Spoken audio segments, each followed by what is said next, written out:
things have definitely changed. Yes, I'm in this glamorous world of Formula One where it is high-end, it is high-tech. It's really pushing boundaries and it's an exciting place to be. The career of engineering is definitely being far more respected, in my opinion, than what I'm experiencing. Welcome to the MTD podcast. I'm Giovanni Albanese, hosting today's show, a passionate engineer and a very proud member of the MTD team. I'm really excited and it's an absolute privilege to be at the Mira Technology Institute, the MTI, and we're joined today by two very special guests. Today we're going to be looking at how we can inspire the next generation of engineers, and my first guest is Al Peasland. Now, Al works for Williams Racing. He's got 30 years experience as an engineer in automotive, aerospace and motorsport industries, with 15 years experience in Formula One. Now, welcome to the podcast, Al. Thanks, Gio. Great to be here. Thank you for joining us. And our second guest doesn't need an introduction. It's the Swarf guru himself, Mr. Joe Reynolds, proud director of MTDCNC. Wow, what an intro, Gio. Pleasure to be here. Been a great day. It's been an absolutely fabulous day and it's really opened my eyes. I've learned such a lot, as I always do every single day. And it's just so nice to kind of try to give something back to the younger generation and to try and inspire them. And I think you've actually done that today, Al. It was a pleasure listening to your presentation. Well, you're very kind, and I really hope so. I think we're really privileged to be in the sport that we're in, and I think we almost have a duty, responsibility to use this exciting Formula One platform to engage the next generation of engineers and young talent across all disciplines. It's just such a good opportunity, and so today's worked really, really well.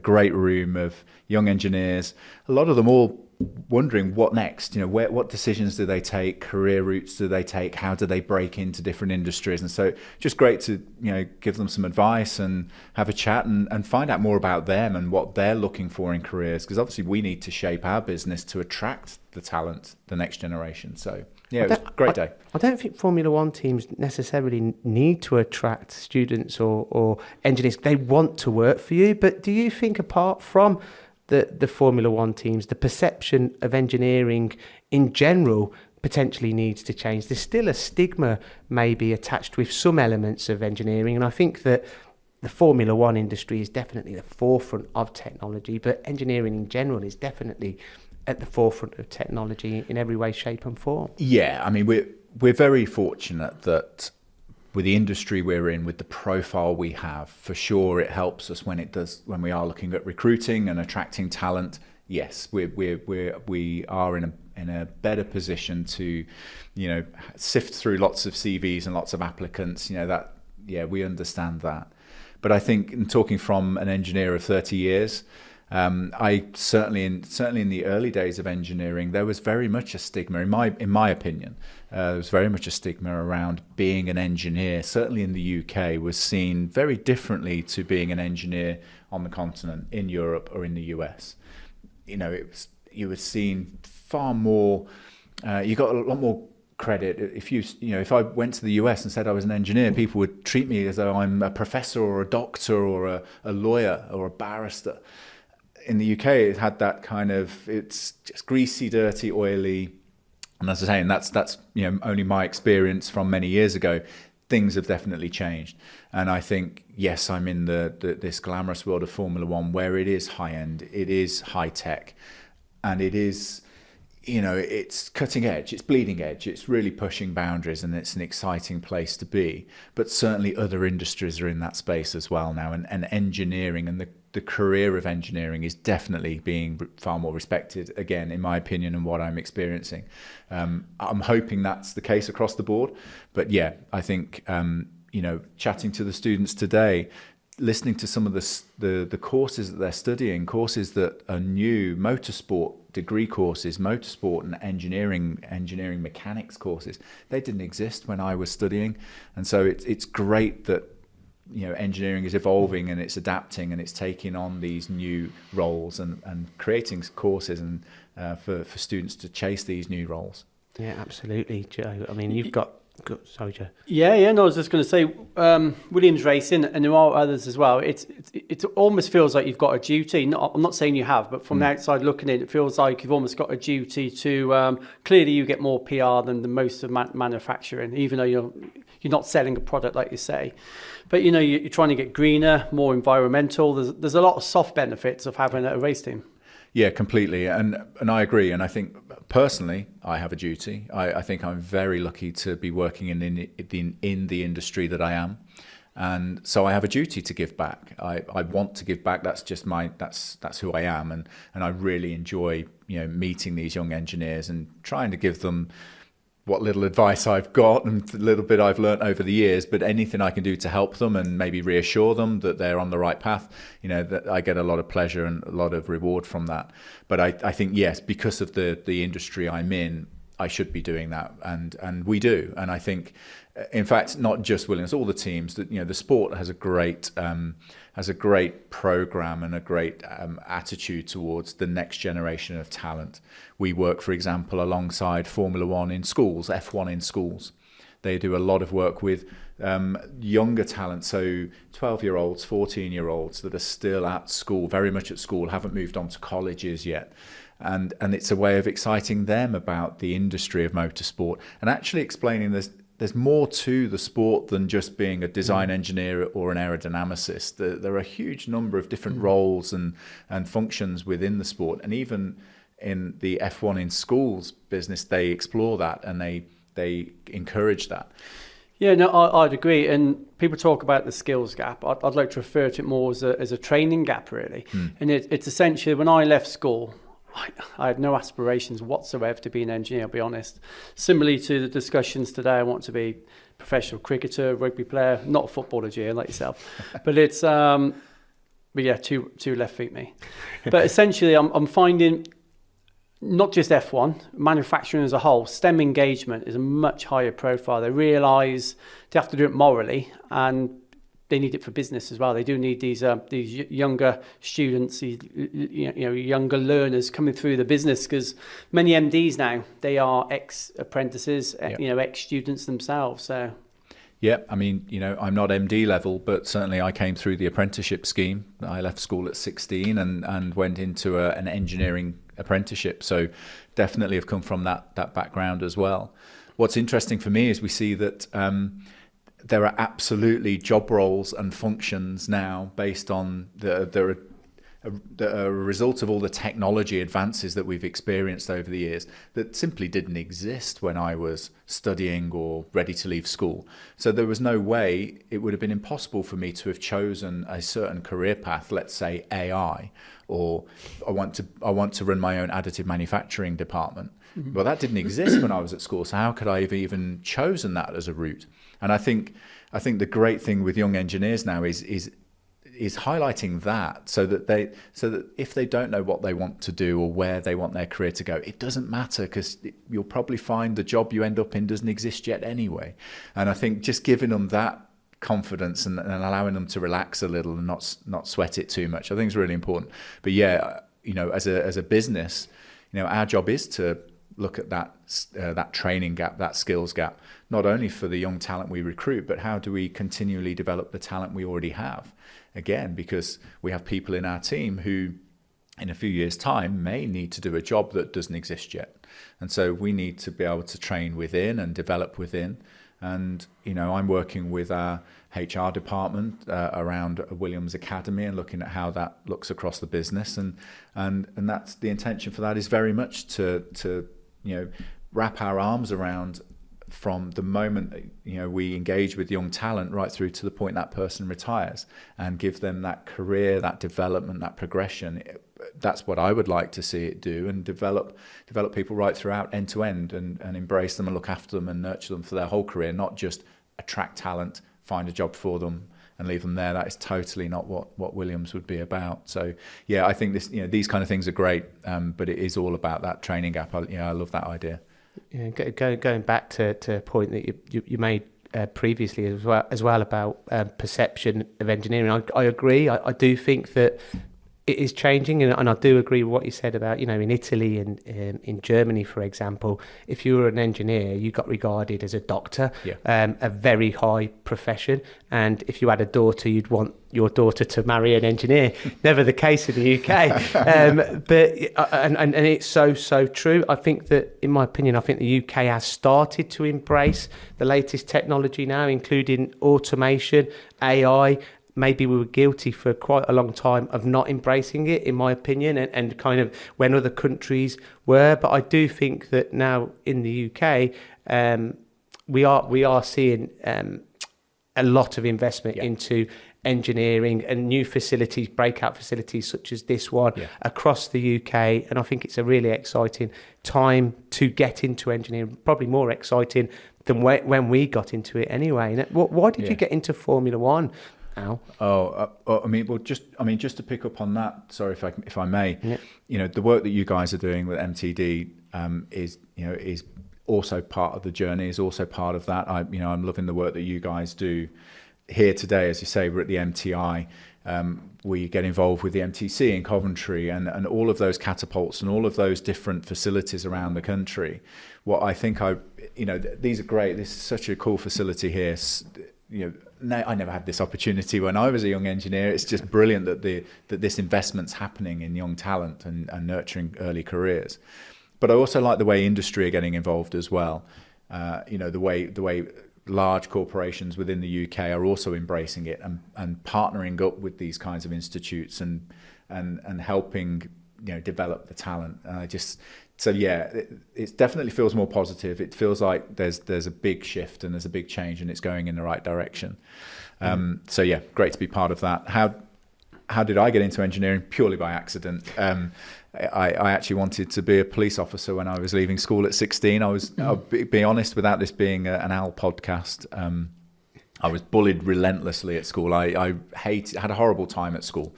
But I was quite academic, and maybe that's why I was bullied, because I was a bit of a swot in the corner doing well at maths. So I left school as soon as I possibly could. All the teachers were like, "Which A-levels are you doing, Al?" And I'm not doing any, I'm leaving. So it was bizarre. So I just landed an apprenticeship kind of by accident. It wasn't engineering, wasn't probably my first choice, but 30 years later, we still are. I certainly didn't expect I'd be working in Formula One or working in more of a marketing and commercial role. If I look back at my career, I didn't expect I'd be working in almost any of those roles. I didn't know most of them existed. So, it's been an interesting journey, but kind of by accident, but I love it. So, Can't believe you got bullied, and you do look like a police officer. I'm going to keep my mouth shut now, just in case you want to retrain as you get older. But if we talk about today, fantastic event, very inspirational event. What's it mean to Williams to be involved in events like today? A few positives, I think. Obviously, working with our partnership with ZEISS was, it's something we want to do. It's a way of supporting the partnership. And obviously, clearly for ZEISS, this is a really important project. This notion of roadshows and taking this on tour is a great idea. So we're more than happy to support that. Obviously, it's a great way for us to add on our own outreach and look at how we engage with young talent. And to be fair, probably attracting or getting in front of talent that we perhaps otherwise wouldn't have seen. It's Formula One seems to be a magnet for certain universities and certain areas. And so for me personally, it's great to get out and come to different parts of the country. And of course, you've fulfilled a lifelong ambition working with MTD, of course. Fulfilled a lifelong ambition. Not only that, I've had a huge amount of airtime today. Invite to a podcast does not get any better. So I think I'll retire after today. I can't wait to start talking about the technology at your manufacturing facility. Before then, just want to touch on one final point about education and schools. I think that it's got to start from the ground roots. I think that you mentioned, that you're starting to go into schools and telling them or teaching them or making them aware of what careers are available. And I think that's absolute paramount, really. Yeah. I think by the time you're 16, 18, you've already made a lot of academic decisions that I personally don't believe will direct, or steer the rest of your future. I believe you can change direction at any point if you really want to, but certainly it becomes harder and harder.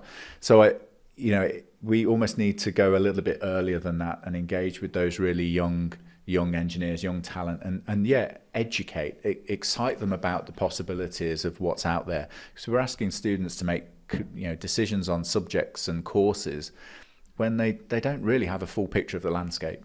And I think that's on us. That's our duty to get into those schools and engage with those students and educate and let them know what's possible, what's out there, give them some options. You mentioned your partners, ZEISS. Let's move on to them. What technology have you got of theirs at your facility? So we've partnered ZEISS at the start of this year. We've been in discussions for quite some time though, so we've known each other for quite some time before that. We are adopting key technology that's in different areas of the business. So today we talked with Matt from ZEISS around things like the T-Scan, which is a contactless scanning, handheld scanning device. We've got Surfcom, which is another piece of equipment that goes in our quality department, our inspection department. Big flagship item is a Metrotom CT scanner that we now have literally hot off the press, has just been installed in the business. In fact, we're still building the room around the CT scanner, and that for us is a big shift because it's technology that we haven't had before. So partnerships like ZEISS help us not only replace aging equipment and take advantage of new technology or technology advances, but it also helps us bring in brand new tech that we've not used, which could actually change some of our processes. So right now we're super excited to get using the machine and understand just what change that can trigger within the business and how we can use that to help transform what we do. What are you looking to achieve? More accurate components or faster inspection methods? A bit of everything, yeah. So I think time is crucial. Lead time is crucial within Formula One and within the Williams business. So yes, if we can inspect components to the same precision, the same level of accuracy and reliability, but faster, then that's a win for us. We can pass that time back to the rest of the business to do more design iteration. So we can reduce our lead times, which is always key. Get parts to track as quickly as possible. Also, though, yes, I think not obviously it won't impact how we manufacture. It certainly helps us be more have better understanding of the parts we're making. Are the parts the dimensions that we expect? Are they as precise as we think they are? So it gives us more insights, gives us more confidence in the parts that we're putting together. But I think also, it helps us streamline the process. It helps us rethink how we do things. And so working with ZEISS, it's not just about technology, it's about their support, it's their consultancy, it's their advice. We're looking to them as leaders in this space to guide us and coach us, and ultimately we'd like to work with them to develop new solutions. F1's quite a unique environment. We have unique challenges, and so it's great to work with our partners, present them with those unique challenges and have them develop technology to solve it. Hopefully technology they then take to market. So it's a partnership in the truest sense. No, I think that you mentioned education. I think that education effectively breaks down all barriers to entry, and you need to embrace that new technology to move forward, or you just stay in the same place effectively. Yep. And you were a perfect example of that as a business. I know a lot of business have that fear factor of embracing in new technology because they don't really know about it. They're not educated on that new technology, and they don't fully understand how it will benefit their business, or they may even look at it as a gimmick, But can you give our listeners an example of kind of how, as a business, by embracing new technology, it is propelled your business and how it's kind of made you more efficient effectively? Yeah, good question. I think off the cuff, difficult to come up with a really good example, so let me give that some thought.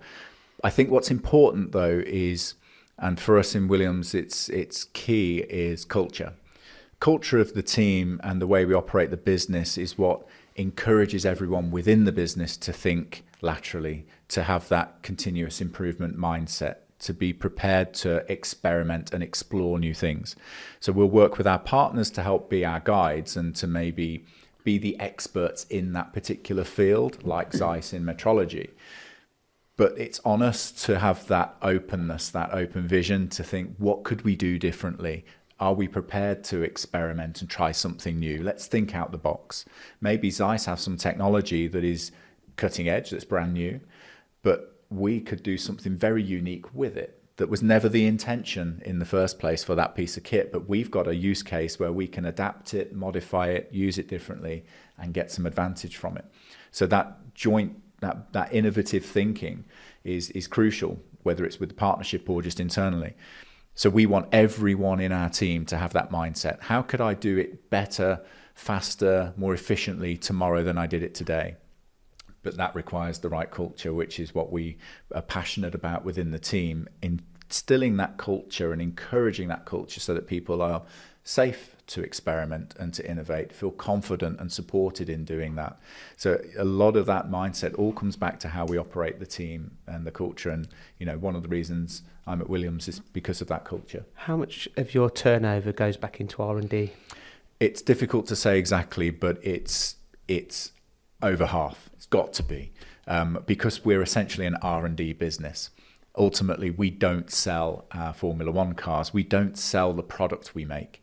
So everything we do is about developing that product. So by nature, we're an R&D business. All money comes back into developing that car, both for this season to continually improve it, but also for future seasons and developing the next generation of race cars. So yeah, exact figure I can't say, but it's a lot more than most engineering businesses would, that's for sure. It's very high. I mean, you're privileged to kind of have the luxury of making it your business to invest in the latest technology. Yes. You know, yeah. Joe, what would you say about the kind of investment in the latest technology in the UK? I mean, it's certainly, you know, people are certainly investing more now in automation, for example, than they've ever done in the past. Yeah, absolutely. We do other podcasts talking about, you know, manufacturing investment, and it's through the roof. Make UK have just done a report this week on Q2, and it's staggering, the numbers. Still off Q2 2019 numbers, but a massive recovery. We're nearly back to, you know, pre-pandemic, you know, investment levels. So it's very encouraging. But you mentioned automation, but it's anything to do with R&D, isn't it? Anything to do with R&D. You mentioned AI earlier on. It's all of the above, really. But it's encouraging. We're seeing it more. We're seeing more companies like Williams engaging at a STEM level in terms of recruitment. But yeah, absolutely right. More technology, pretty much everywhere. Yeah, I think that it's absolutely key, and I think that if you stay the same, you will not progress. I think, you know, change is inevitable, and you've got to change with it. It's the only certainty is things will change. Yeah. Moving on to the Formula One car, you know, can you give our listeners a bit of a feel about the car? How many components are in the car? How much does it weigh? The speeds, and you know, how often, you know, has it got to change for different circuits, etc.? Yeah, I mean, these vehicles are something else. You know, they're 760 kilos with the driver included. So they are incredibly light, phenomenally strong, but they are designed purely for performance, designed to get around those racetracks as quickly as possible. So you're talking about a car that can do top speed over 220 miles per hour, but can corner and stay on the track and generate up to 5G lateral G-force around corners. The performance of a Formula One car is just exceptional. For sure, there are other vehicles, race vehicles out there that could accelerate quicker, drag racing, for example, but they can't corner very quickly. And so when you put it all together as a package, they are quite exceptional machines. And then we're asking a human being to drive them around the track at those speeds with those G-forces in temperatures that are causing them to lose 2 kilos of body weight per race, you know, just through perspiration alone. The energy consumed in completing a Grand Prix is equivalent to running a marathon, so I've been told. They get paid well for it, though. They do get paid well, and I don't feel too sorry for them. They pay very well. But yeah, I mean, these cars are incredible. But think of them, though, as evolving prototypes. So it's a design, a product that we're never quite satisfied with. And the mindset of the business is, how can we make it better? How can we make it quicker right now with a setup change as it's going around the racetrack? Bring it into the garage. Let's change something. Let's improve it. to how can we make it better for the next race, to how can we make it better next year. There's a constant mindset on never quite satisfied. There's always something we can do, always. And everyone's looking for those things they can improve. Where do I sign up? You say lose a kilo for a drive around Monaco. Yeah. Weekend in Monaco, and you're going to lose a kilo in weight. I'll have some of that. Yeah. Just a final one for me. I'll come back to today's event. I've never seen such engaged students. We've done, some of these events. You can just see people glazing over. It's a 48-page PowerPoint presentation, no videos. Boring, frankly. But today it was a highly engaged audience. It was an engaging event, wasn't it? A highly dynamic event.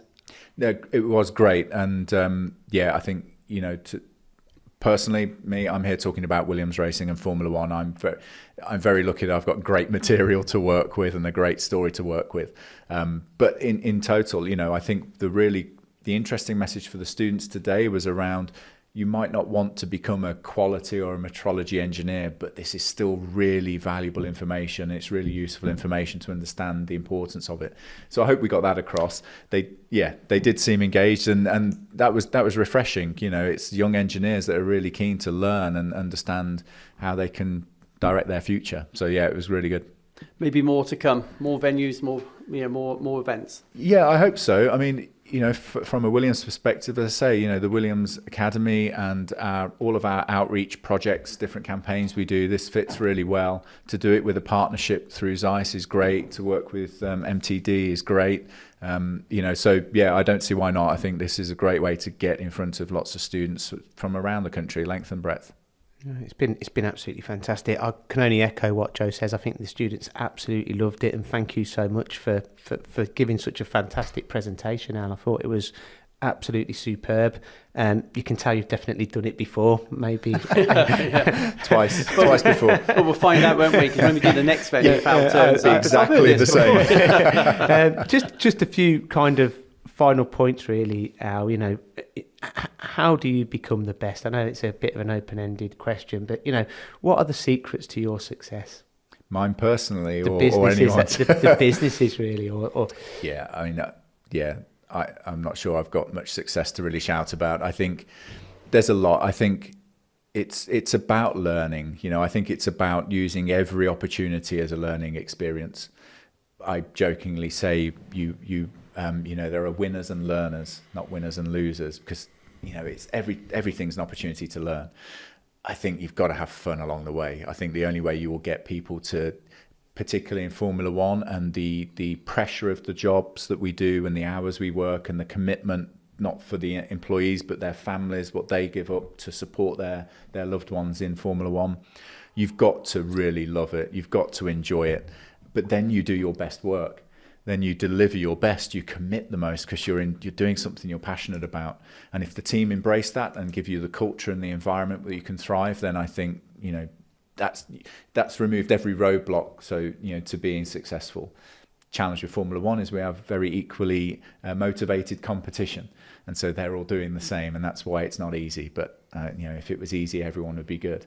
So I think it's about embracing every opportunity as a chance to learn, and then enjoying it, making it your passion. If you didn't have any competition, you would be complacent. It breeds complacency. There would be no challenge, no fun. It's been brilliant. It's been an absolute pleasure, and I think you've certainly inspired a lot of students today. And Joe, any last thoughts? No, just been a great day. Thanks for joining us, and no doubt we'll see you again at another event. Thanks again to yourself and everyone at Williams. It's our pleasure. Thanks for inviting us to join in, and thanks for letting us come and chat to the students and chat to you today. It's been great. Thank you. It's been an absolute privilege. If you've enjoyed today's podcast, please let us know. If you've got any questions, don't hesitate to send them in, and make sure you download the MTD podcast app on your smartphones. Until next week, the MTD podcast. Thanks for listening to the MTD podcast. If you found value in this episode, please subscribe and leave a rating and review. Find more episodes on mtdcnc.com.